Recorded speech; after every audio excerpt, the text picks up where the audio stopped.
Bueno, seguimos.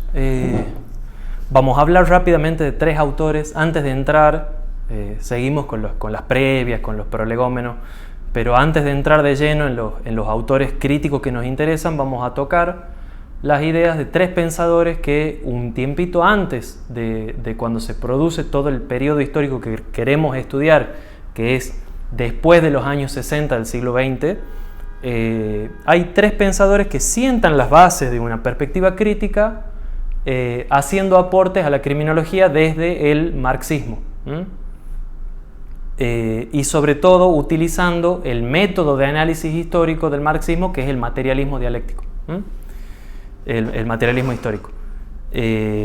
Vamos a hablar de tres autores que compartieron esta visión y sobre todo este marco teórico de análisis de la realidad, y que también comparten el peculiar dato de que los tres han terminado sus vidas de manera bastante trágica. Vamos a hablar de el holandés Willem Bonger, del ruso, del soviético, si se quiere, Evgeny Pashukanis, y del alemán Georg Rusch. A Rusch lo vamos a seguir bastante hasta el final de esta clase. Marx, propiamente dicho, nunca habló de la cuestión criminal, o habló lateralmente. Hay un artículo que se recuerda donde él hablaba de la explicación económica de por qué se hurtaba leña en uno de los estados de Alemania, pero sobre la cuestión criminal nunca se pronunció. Pero sí hay otros pensadores que han tomado el método de análisis histórico del marxismo para interpretar su realidad. Estos tres pensadores escribieron o tuvieron protagonismo durante la primera mitad del siglo XX. El primero, Willem Bonger, era sí un criminólogo. Él nació en Holanda, fue el jefe de la cátedra de criminología de la Universidad de Ámsterdam, y desde ahí aportó mucho en pos del pensamiento criminológico desde una perspectiva marxista. ¿Y por qué nos interesa esta perspectiva marxista? Porque muchos de los autores que vamos a ver después toman ciertas ideas del marxismo para sus ideas críticas. Bonger puntualmente hablaba de cómo la criminalidad obedece a ciertas condiciones económicas, y puntualmente su crítica iba dirigida al capitalismo como sistema. Decía que el capitalismo es el responsable de que exista en la sociedad occidental el militarismo, el machismo, el racismo, que el capitalismo por su propia lógica generaba en las personas un sentimiento de egoísmo y de individualismo que era un obstáculo para tender lazos comunitarios, y que a su vez ese egoísmo que impregnaba y que tenía todas las relaciones sociales era el que provocaba el delito. Una explicación etiológica, como la del anterior paradigma, pero ya sienta las bases de que hay algo a nivel macrosistema que está mal. Desde la cátedra de criminología de Ámsterdam, Bonger fue un verdadero militante en contra de todas las ideas totalitarias. De hecho, se pronunció críticamente en contra del surgimiento del nazismo, que, como ustedes saben, en el periodo que va en entreguerras, digamos, en el periodo que va de la Primera Guerra Mundial a la Segunda Guerra Mundial, surge el Partido Nacional Socialista en Alemania, que es el que lleva a Hitler al poder y a todas las masacres que ya conocemos. Y de hecho son las ideas de aquel positivismo italiano y francés las que cristalizan en las grandes masacres provocadas en el siglo XX, y sobre todo el holocausto causado por el nazismo en Europa. Entonces Bonger, desde su lugar de criminólogo marxista, atacaba y atacó el pensamiento, el surgimiento de la instancia política esta del nazismo, y termina sus días siendo consecuente y también agotando su propia existencia cuando los nazis invaden Holanda. Ese mismo día Bonger toma un revólver y se suicida. Por su parte, Payukanis, que no nació en la Unión Soviética, porque él nació de hecho antes de que exista la Unión Soviética, por eso es ruso, me corrijo de lo que dije anterior, pero fue un pensador que se movió en el ámbito soviético. Él, ¿cuál es el gran aporte de Payukanis? El que él caracteriza a la ley penal como un instrumento de dominación de clase. Ustedes han visto ayer que hay un señor que es funcionalista, que es Merton, que lo han visto con los sociólogos norteamericanos, que dicen que la sociedad establece fines y establece medios adecuados para llegar a esos fines y que algunos individuos se adaptan y otros no, pero la sociedad es la que define cuáles son los objetivos a los que uno puede aspirar en la vida y cómo se consiguen esos objetivos. Esta es una perspectiva sistémica, por entender, ¿por qué significa ser sistémico? Entender a la sociedad como un sistema, como un todo homogéneo. Payukanis, conflictivista igual que Bonger, dice no existe la sociedad como un todo. Existen distintos grupos que entran en conflicto entre sí, tensionan sus relaciones, a veces acuerdan, a veces no, pero están en constante disputa por los espacios de poder. Payukanis, criminólogo soviético, va a decir justamente no existe la sociedad como un todo, sino existen clases sociales que disputan.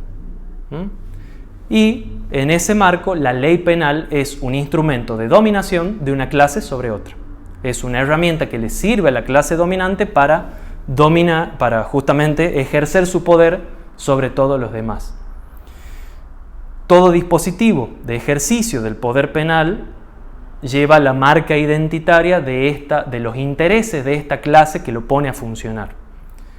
Esto explica justamente por qué algunas conductas son tomadas por delictivas en un determinado tiempo y lugar y otras no. Ya lo van a ver con Julio, la clase que viene, con la unidad 4, pero es una crítica muy acertada hacia el sistema penal. Hay un poder de definición, que es un gran poder que ejercen las clases dominantes para tipificar determinadas conductas como delictivas y no otras.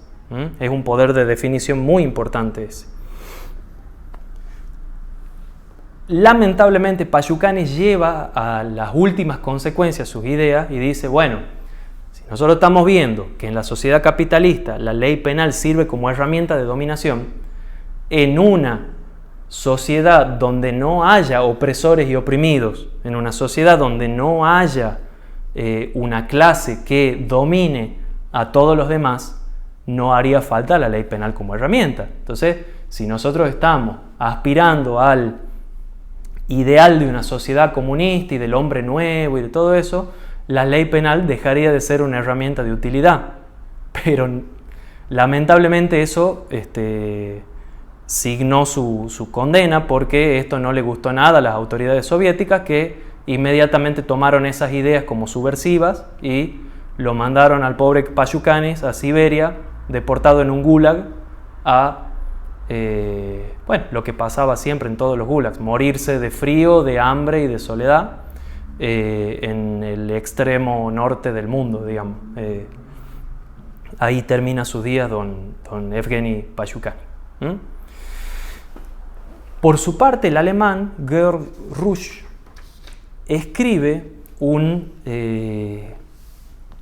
estudio muy interesante. Rusch surge de la llamada Escuela de Frankfurt, la reconocidísima Escuela de Frankfurt, una escuela de pensadores marxistas no comprometidos con la burocracia soviética, sino pensadores de una Europa más occidental, digamos, que no estaban dentro del marco soviético y que se movían con ciertas ideas mucho más progresistas por estar libre de esas ataduras del compromiso con un determinado régimen. Rusch comienza a hacer un análisis sobre cómo determinados modos de producción y determinadas condiciones económicas determinan o influyen en los modelos de castigo que se han ido implementando a lo largo de la historia. Rusch sostiene ahí que hay que corrernos todo el velo jurídico y pensar a los dispositivos de castigo como dispositivos sociales. Más allá de que se haya cometido o no un delito, es muy particular la forma que tienen determinadas sociedades de castigar este tipo de hechos. Hay una obra que es clásica, que en realidad no la escribe en conjunto con Otto Kirchheimer, pero siempre se habla de Rush y Kirchheimer como si fueran dos autores que vivieron juntos y que pensaron juntos y que escribieron juntos. Esta obra se llama Pena y Estructura Social.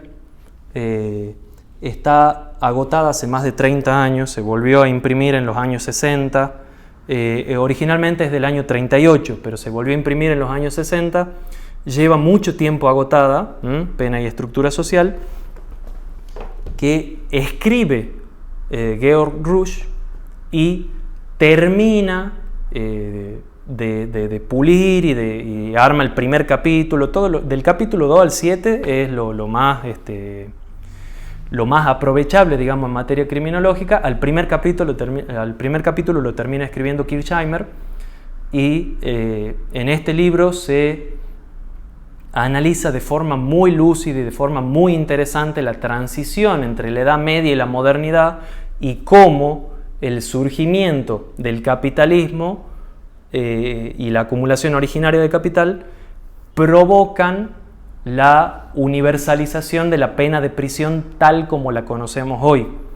Rush va a decir que la prisión, justamente la prisión fábrica, va a cumplir un rol fundamental para el mercado de trabajo, para el incipiente mercado de trabajo capitalista, que es la de preparar a toda una masa de individuos para el nuevo mercado laboral, con todo lo que eso implica. Es muy interesante, si lo pueden conseguir, anda dando vuelta el PDF en internet. ¿Por qué digo que es muy interesante? Porque al final de todo y fuera del programa vamos a hablar un poco de Foucault, que desde otra perspectiva y desde prácticamente otro idioma, que es el que habla Foucault, va a contraponer la idea de la cárcel como herramienta de disciplinamiento en contra de las ideas marxistas, no en contra, pero sí haciendo contraste con las ideas de Rush, que para desgracia de Foucault había escrito 40 años antes y no estaba en la agenda del fantasma de Rush poder defenderse de las críticas de Foucault, pero es muy interesante ese contrapunto que se da en dos momentos históricos bien distintos. Por una vida muy acomplejada y muy difícil, Rush termina suicidándose. La escuela de Frankfurt en algún momento a él lo termina repudiando, lo termina rechazando. Algunos otros autores como Ignacio Anitúa dicen que a lo mejor también fue muy perseguido, muy estigmatizado y discriminado por su estilo de vida. Pueden haber pasado muchas cosas. Lo cierto es que Rush, como estos tres tristes tigres que hemos visto, termina trágicamente su vida antes de que termine la primera mitad del siglo XX. Nos quedamos con esos tres aportes del marxismo a la crítica social en materia criminológica.